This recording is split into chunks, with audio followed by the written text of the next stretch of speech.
اب نکاح میں دیکھ لو, سنت طریقے سے نکاح کتنا آسان, 4 ہو گئی ہماری سنت کے مطابق, بڑے آرام سے ہو گئی. لیکن اگر ہم وہ تکلفات کرتے ہیں جو عام طور پہ شادی میں لوگ کرتے ہیں تو ایک پہ ہی اٹک جاتے, اتنا خرچہ ہو جاتا کہ ایک کے بعد اتنے قرضے چڑھ جاتے کہ دوسری کا سوچ بھی نہیں سکتے تھے. میری جتنی بھی شادیاں ہوئی ہیں بڑے آرام سے الحمدللہ ہو گئی.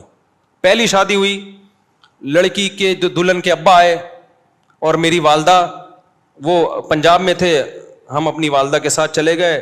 راستے سے ہم نے بھاولپور سے اپنے بھائی اور بھابھی کو اٹھا لیا, وہاں گئے ہیں, بس یہی بارات تھی. ہمارا نکاح ہوا اور میں, میری والدہ اور زوجہ بائی ایئر آ گئے.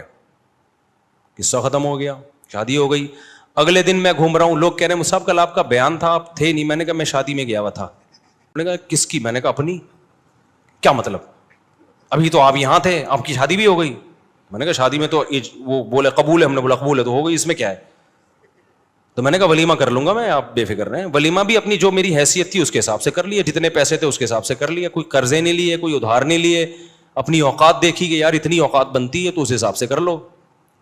لوگوں نے تو باتیں بنانی ہوتی ہیں, لیکن جو مرغے کھا کھا کے آپ کے ولیموں کے لاکھوں روپے کے مرغے کھا کے, کیا وہ باتیں نہیں بناتے؟ کیا وہ یہ کہتے ہیں بڑا سخی ہے؟ نا نا نا نا, ذرا سی ایک بوٹی بھی کچی نکل آئی نا, آپ کے کروڑوں روپے برباد ہوں گے. اور بھول جاتے ہیں 1.5 ہفتے 2 ہفتے بعد کہ کس نے مہنگا ولیمہ کھلایا تھا اور کس نے سستا. میں نے ایک چکن بریانی بنوائی تھی, بس میری گنجائش اتنی تھی. میں نے کہا اتنے آدمی یہ بریانی, اور منع کر دیا کوئی لفافہ نہیں لے کے آئے گا, کیونکہ لفافوں کا ٹرینڈ چل رہا ہے. لفافوں میں وہ لایا تو پھر آپ بھی لے کر جاؤ. ابے بھائی لو ہی نہیں, نہ لے کے جاؤ نہ لو. منع کر دیا کوئی لفافہ شفافہ نہیں ہوگا, تمیز سے کھاؤ, پتلی گلی سے نکلو. ایک نے کہا بوٹیاں گلی نہیں تھیں, ایک صاحب نے کہا صحیح طرح گلی نہیں تھی. تو میں نے کہا ہمارے بس میں جتنا گلا سکتے تھے ہم گلا دیے بھائی, اس سے زیادہ ہم سے نہیں ہوتا تھا. کھانا ہے کھا, نہیں تو پتلی گلی سے نکل. تو پھر دوسری بھی ایسے ہی ہو گئی ہماری, وہاں بھی ایسے ہی ہوا. میں دوسری میں تو کوئی تھا ہی نہیں نا, وہ تو پکڑے جاتے تو پٹتے. دوسری میں تو اتنے افراد بھی نہیں تھے. دوسری جب ہوئی ہے تو میرے بھائی, میرا چھوٹا بھائی میرا ساتھ دے رہا تھا, 2-4 دوست میرا ساتھ دے رہے تھے. جب نکاح کا ٹائم تھا یہ بھی بھاگ گئے, ہاتھ پاؤں ان کے کانپنے لگے. انہوں نے بولا پکڑے تو پٹیں گے ہم, شادی تم کر رہے ہو, پٹیں گے کون؟ خاندان میں جب پتہ چلے گا کون کون تھا تو یہ تھا اور وہ تھا تو ہم بھی پٹیں گے. اب میں وحدہ لا شریک لہو ہو گیا, اس سینس میں نہیں فتوا لگا دو میرے اوپر, یہ نہیں اکیلا ہو گیا میں نے 2-4 دوست ادھار لیے کہ بھائی کہا جاؤ یار, وہ لڑکی کے ابا کیا بولیں گے, کوئی کسی کو تو لے کے آنا. تو ہم گئے مسجد میں, ہمارا نکاح ہوا. اب رات کو رخصتی تھی, میں نے گھر سے شارٹ ہونا تھا, اماں کو کیا بتاتا کہاں جا رہا ہوں. اتفاق سے جمعرات تھی, مدنی مسجد بہترین کام آتی ہے ایسے موقع پہ, ٹھیک ہے نا. میرا بچہ ماشاء اللہ, بیٹھ جاؤ بیٹا, بیٹھ جاؤ میرا بچہ. تو جمعرات کو بہترین آپشن تھا میرے پاس کہ جمعرات ہے بھائی. تو رخصتی میں بھی ہماری جو زوجہ, ان کے والدین تھے, ہم تھے, اور شاید ایک آدھ محلے پڑوس کی جن کو پتا تھا, بس وہی تھے.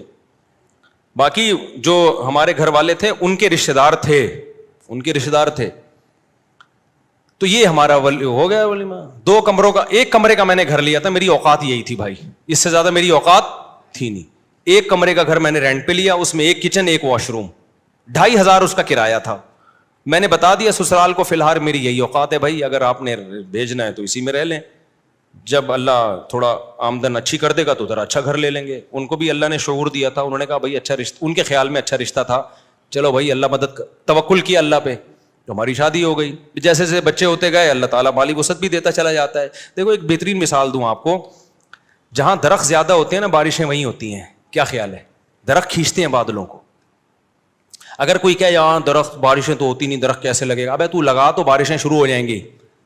اب کوئی خاتون کہے بھائی میری تو چھاتیوں میں دودھ ہے نہیں, میں بچے کو دودھ کیسے پلاؤں گی, ابے پیدا تو کر, دودھ بعد میں آئے گا. تو جو لوگ کہتے ہیں نا ہمارے پاس پیسے ہی نہیں ہے, شادی کیسے کریں, بچے کیسے پیدا کریں, او بھائی پیدا کرو گے تو آئیں گے. اللہ نے اس کا جو بچے کا رزق اپنے ذمے لیا ہے تو اس کے باپ ہی کو تو دے گا نا. ڈائریکٹ بچے کی تھوڑی جیب ہوتی ہے جس میں اللہ پیسے ڈالنا شروع کر دے. تو ہم نے اس فلسفے کو ہم جانتے تھے بھائی ابھی تو پیسے نہیں ہے, جب شادی ہوں گی بچے ہوں گے تو پیسے بھی کیا ہوں گے, آ جائیں گے. فی الحال 1 کمرے کا گھر میں کرائے پہ لے سکتا تھا, 1 کمرے کا گھر ہم نے لے لیا. جس کی میں دیوار میں نا کیل ٹھوک رہا گھڑی لگا رہا تھا, تو مالک مکان پڑوس میں رہتی تھی, اس نے کہا دیواروں کا بیڑا غرق کر رہے ہیں.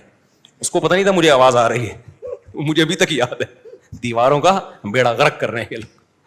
ویسے وہ میرا بڑا احترام کرتی تھی جی, مولانا صاحب ہیں, بڑا عزت دیتی تھی مجھے. وہ مالک مکان خاتون تھی, اللہ کرے کہ وہ حیات ہوں, اللہ ان کی عمر برکت دے, اور اگر انتقال ہو گیا تو اللہ مغفرت کرے. تو بڑا عزت دیتی تھی نا مجھے, مولوی صاحب ہیں ماشاءاللہ. ان کو نہیں میں نے بتایا تھا میری دوسری ہے, ورنہ کرائے پہ گھر ہی نہیں دیتے. دوسری کر کے کرائے پہ گھر مانگو گے مالک مکان نہیں دے گا. ان کو ہم نے نہ یہ بتایا, وہ سمجھ تھی پہلی عقل مند آدمی لگ رہا ہے تو پہلی کر رہا ہوگا. تو وہ بڑا عزت تھے ماشاءاللہ ماشاءاللہ بیٹا. تو وہ ویسے ان کی دیوار ہمارے بالکل ساتھ لگتی تھی, آوازیں آتی تھی, تو میں کیل ٹھوک رہا ہوں کہیں دیواروں کا بیڑا غرق کر رہے ہیں. مجھے بڑا اچھا لگا ان کا یہ جملہ. خیر, تو اسی طرح بھائی ہماری سادگی سے ہو گئی نکاح. پھر ہم نے تیسری بھی اسی طرح کر لی.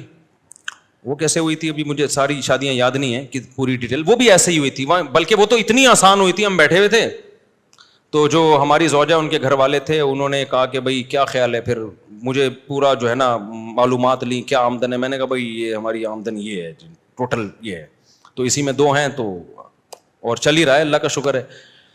تو انہوں نے کہا بھائی بندہ, ان کا خیال تھا بندہ صاف بات کر رہا ہے, کوئی 2 نمبر ہی نہیں ہے. تو وہ علماء کا خاندان تھا. وہ کون تھے؟ وہ علماء تھے. تو جب بات طے ہو گئی انہوں نے کہا ہمیں قبول ہے. تو میں جب اٹھ کے جانے لگا تو انہوں نے کہا کہ بھائی ہم مولانا لوگ ہیں, ہم لوگوں سے کہتے ہیں کہ نکاح سادگی سے کرو, آسان بناؤ, تو اب یہ کیا کہ 6 مہینے بعد نکاح ہوگا اور یہ ہوگا. بس جب بندہ پسند ہے نا سب کو, انہوں نے کہا ہاں بھائی نکاح پڑھاؤ یار. میں ایک سول ڈریس میں تھا, یعنی ویسے جب بھی میری شادی ہوئی ہے سفید کپڑے نیل لگا کے, پگڑی نیل لگا کے, اتنا اہتمام میں نے کیا. یہی حلیے میں گیا ہوں, کبھی کوئی اچکن شیروانی الگ سے, سینڈل الگ سے, ٹوپی پگڑی میں نے جب بھی شادی ہوئی ہے خریدے نہیں ہے. لیکن اس دفعہ تو میں اس ڈریس میں بھی نہیں تھا. تو انہوں نے کہا نکاح پڑھاؤ. میں نے کہا قبول ہے بھائی پڑھا دو یار, ہمیں تو, مجھے تو بہت اچھا لگا یہ جملہ سن کے. تو پھر وہ ہوا کہ انہوں نے وہی مولوی صاحب ان کو بلایا, بھائی ادھر آؤ. اچھا وہ جن مولوی صاحب کو بلایا نا وہ بڑا دلچسپ واقعہ ہے. وہ جن مولوی صاحب کو بلایا ان سے میری 3-4 سال پہلے, یعنی یہ شادی جو ابھی ہونے جا رہی تھی اس سے 3-4 سال پہلے بحث ہوئی تھی 2-3 شادیوں پر. وہ تبلیغی جماعت کے تھے.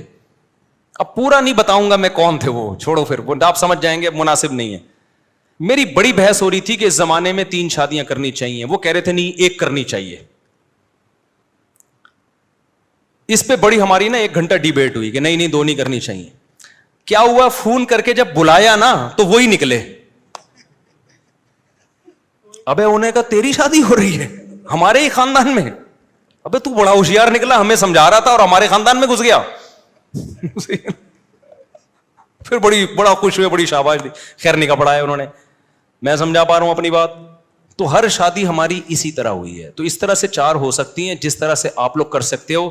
ایک شادی کمر توڑ دیتی ہے آپ کی, اس میں اتنا خرچہ, قرضے چڑھ جاتے ہیں آپ کے اوپر, پھر اس کے بعد آپ پہلے ان قرضوں کو اتارنے میں اتنا ٹائم لگتا ہے, پھر آپ کی جوانی کا بہترین حصہ وہ سارا ضائع ہو جاتا ہے جو پیسہ آپ بچا کے کسی اور اچھے کام میں استعمال کر سکتے تھے. لوگ کہتے ہیں اچھا رشتہ نہیں ملتا ہمیں اس کے بغیر. اور بھائی بہت سے لوگ اچھے ہیں, آپ کو فری میں بھی مل جائیں گے. وہ سمجھ رہے ہو کہ نہیں؟